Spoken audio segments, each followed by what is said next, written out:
Welcome back. It is still Thursday, January 20th, 2016. This is still the morning edition on I-24 News. Last I checked, I'm still Yael Lavie, and thank you for staying with us. Now, Israeli artists and liberals are crying foul, or rising up, one would say, over a new law proposal by Culture Minister Miri Regev.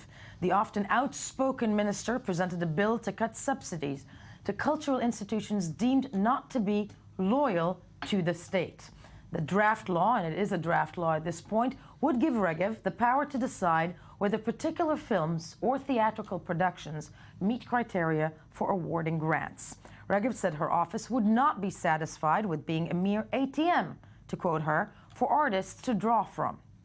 Now, among the projects affected could be those that deny that Israel is democratic and a Jewish state, or those deemed to support Palestinian violence. It's a very broad umbrella. In any event, it would be projects that do not go toe the line with the current administration's agenda. Now, the following report by Maya Margalit of I-24 News has the story, has more details, we'll make sense of it, and we'll open a discussion right after it. A culture of loyalty?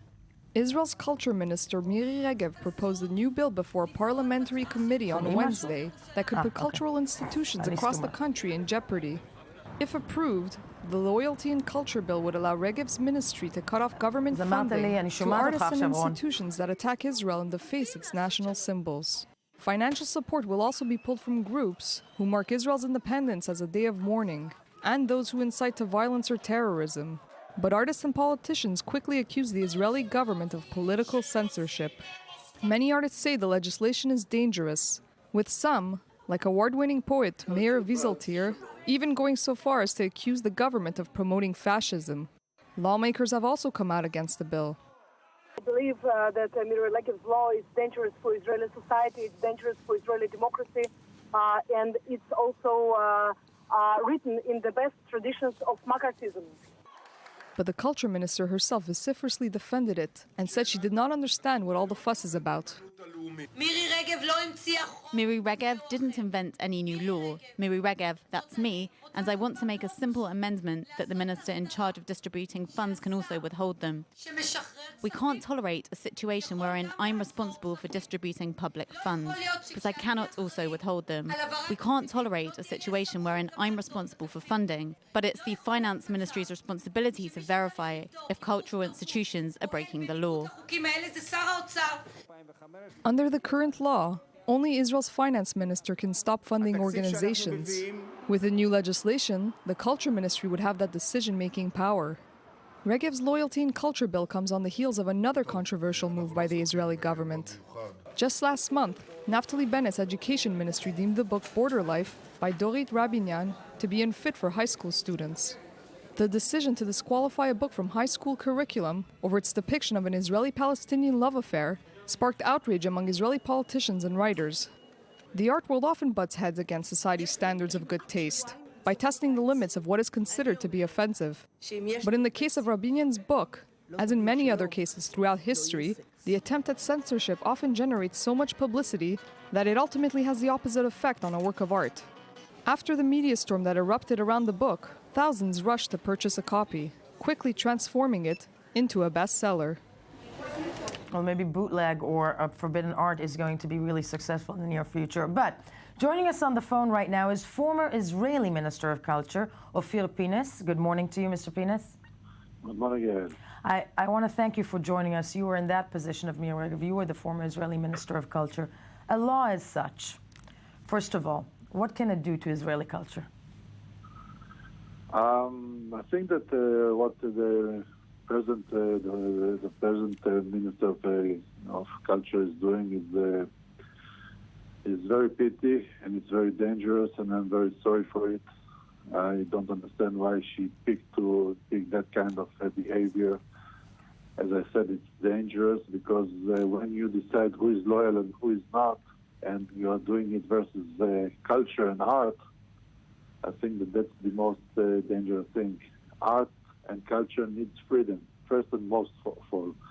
And for people to be creative, they need to feel free, they need to feel safe, they need to feel that they're not under any kind of a big brother that's watching them and decide who is loyal and who is not loyal. Only the Israeli law can decide about loyalty to Israel. And by the way, there are many laws very, very simple and clear about loyalty and about ism. And we have these laws for years, and nobody thinks that they are not capable.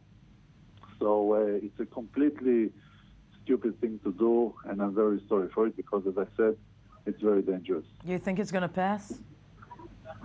Do I think it's going to pass? I really don't know. I hope not, but I cannot be sure because the atmosphere here is very unpleasant, and anything can happen in that aspect. Today, every morning we are getting up for a new scandal, for a new bad idea that's rising from a mind of somebody that hates somebody. I have no idea what they're doing. This morning we saw that they are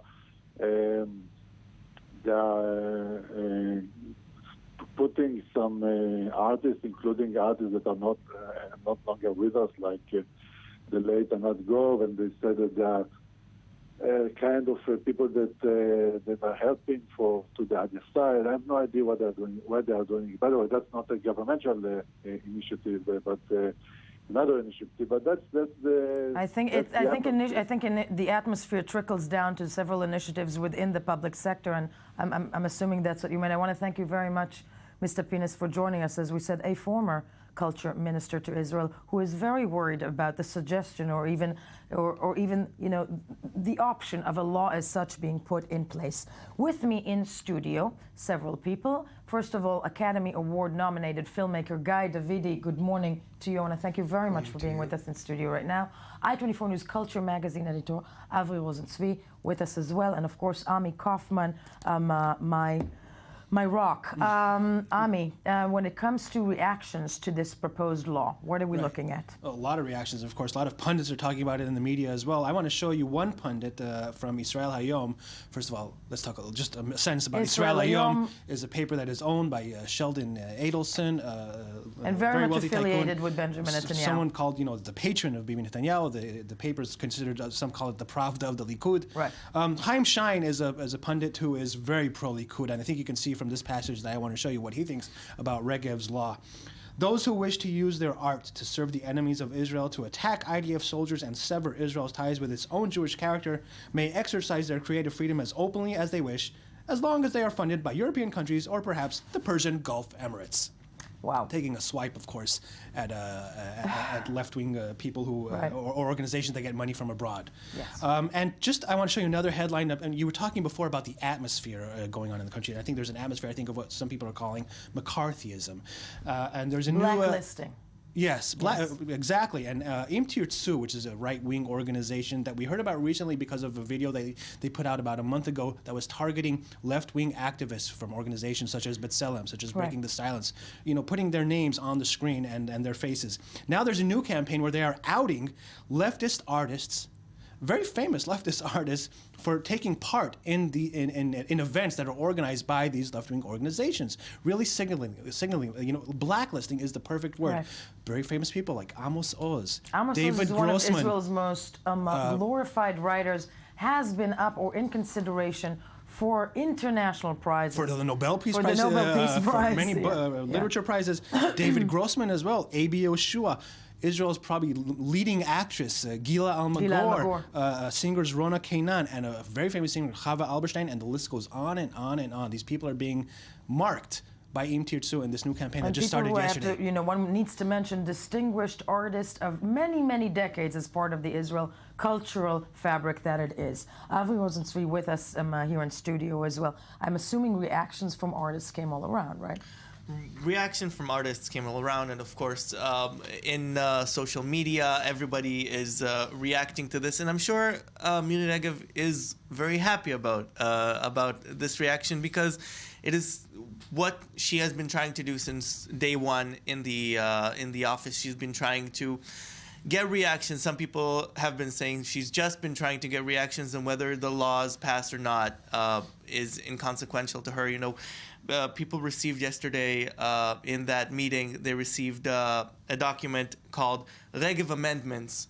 That's what they received. Yeah. But we should say that hidden within that law is something justified that should be done, which is a more let's say egalitarian compensation of artists from the periphery, from different parts of Israel. But that is hidden in there, and a lot of artists are saying what art has been saying forever is that a strong, robust democracy should celebrate people who criticize government and even the country. Because the essence of art is being free, is being artistic. Yeah, and what this list shows is that our greatest artists and most of our artists would be considered in today's... Would be blacklisted. Under that law, would be blacklisted. Okay. I'm very, very happy to be joined in studio also, as we said before, by Guy Davidi. Guy Davidi, and I want to, tip my chapeau to you because you were nominated for an Oscar. And you won an Emmy. In addition, for an amazing, amazing film, which was in English, the film was called... Five Broken Cameras, exactly. I'm sorry, I'm operating with a little bit of a head count. Let's watch a bit of that trailer, and because I think if a law as such would pass, that film would most likely not see screening rooms. This is Five Broken Cameras. It was nominated for an Oscar 2 years ago. It won an Emmy. Let's take a look. انولدت وعشت كل حياتي في بلعين، قرية اللي واقعة بين التلال. القرية واقعة داخل الأراضي المحتلة من الضفة الغربية. هذول هم ال5 كاميرات تاعاتي، كل كاميرا مرحلة في الحياة.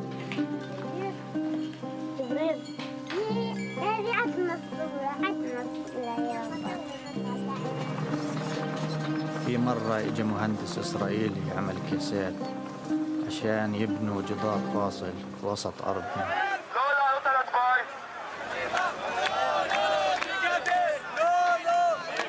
في هذا اليوم انكسرت كاميرتي الأولى بقنبلة غاز.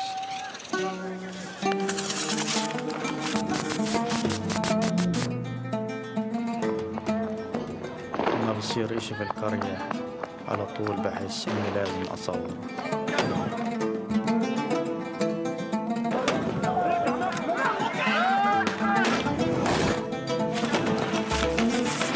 ما شوفت شو بيصير فينا من ورا حتى التصوير من ورا شغل الشغلات شوفت.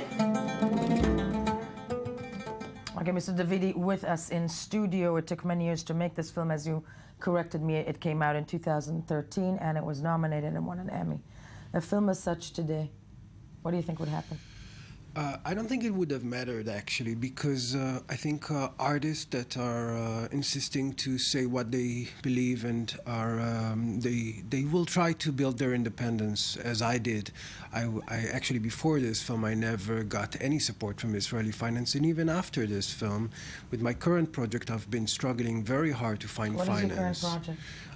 I'm going to release a film actually about the culture, about an artist, a theater teacher, who has decided not to receive any funding from Israeli authorities in order to make a very radical and free spirited kind of theater. So that's what I'm actually thinking, is that all these attacks towards artists, actually they're going to have a counter result, because we're going to get more radicalized and we're going to get more independent and we're going to be more free to say what we really think. And those who will create their freedom, they will be able to speak out. The problem is more for the mainstream artist and for the freedom of speech within Israel, and the results and the consequences for that will be not for us, the artists, so much as for the audience, that is going to have less access to knowledge, less access to diversities of opinions, and I think this is a tragedy for Israeli society, not so much as not so much for the political artists, more for the less political or non-political, who would just avoid touching any political subjects. For us, those who are willing to fight for what we believe, we will find other solutions. Now, I think those are incredibly important words. And with us in studio this morning, Noah, Achinoam Nini, the artist Noah, was supposed to be with us this morning as well. I think you're entirely correct. It will help artists too, because artists will want to speak up, regardless. It's what it means for the atmosphere and the fabric of the culture that is available to people. Noah couldn't be with us, but she had an amazing project with Mira Awad, an Arab singer, and Noah is Israeli. Several years ago, they collaborated, and she gave us permission to use the following. It's a song called There Must Be Another Way, because there must be another way. And we're going to finish this segment with this song. This is Mira Awad and Achinoam Nini in an atmosphere that was different, and hopefully this song will never be banned. But let's have a listen, and we'll see you after the news. Shine.